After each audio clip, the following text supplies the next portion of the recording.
This episode was suggested by Savage Bart and the Ravaged Grapefruit, personally my favorite username so far. Thank you. Another day, another Derby profile. Today's episode is on Stronghold. Let's go! First up, the stats. 6 starts, 3 wins, 3 seconds, earnings of $827,200. Some of the best stats we have seen so far in the series. For major races, his first foray into stakes company was a second in the Bob Hope, but he didn't start his Derby journey until one start later with a second in the Los Alamitos Futurity. He then won the Sunland Derby to get 20 points, and most recently won the Santa Anita Derby in a hard-fought head victory, in total earning 125 points. For running style, he is a stalker, whether that means only resting behind one horse and then taking over the lead, or being more towards mid-pack. He's always resting near the leaders within striking range, and then he fires forward. And that's when he takes off the gloves. He is not afraid to go one-on-one in the stretch and really fight out that final eighth of a mile to squeeze a victory. For strengths, he won at Churchill Downs, but not just that. In that race, he defeated Wood Memorial Stakes winner, Resilience, and Gunrunner/LeCompte Stakes winner, Track Phantom. And that same day, Louisiana Derby winner Catching Freedom ran in identical conditions and broke his maiden, but he did it slower than Stronghold. That does say a lot.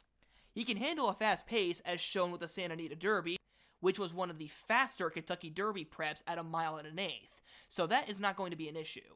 And he's a fighter. He has more integrity than most racehorses in this field, proving that he can go toe-to-toe with another horse and come out on top. Something that not every horse in this Derby field has done.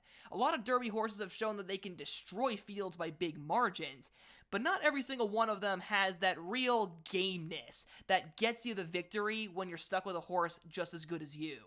He's improving with every start, which is always lovely to see, and does raise an enthusiastic and fun question. How much better could he be in the Kentucky Derby than he has already shown?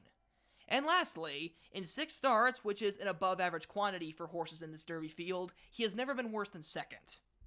But now on to the weaknesses. His 2 stakes victories this year were against surprisingly weak company. In the Sunland Derby, he defeated a horse named A Lot of Luck, who did go on to win the Mind That Bird Derby at Sunland Park in their next start, but that's still a Sunland Park listed stakes race, so not exactly something to gloat about. And in the Santa Anita Derby, which was definitely a great display of skill and determination, he defeated Imagination, who is far from the best Bob Baffert horse. Imagination, his only real success in stakes company was the San Felipe Stakes, and that race was just awful. It was a 4-horse field against a bunch of allowance and maiden horses.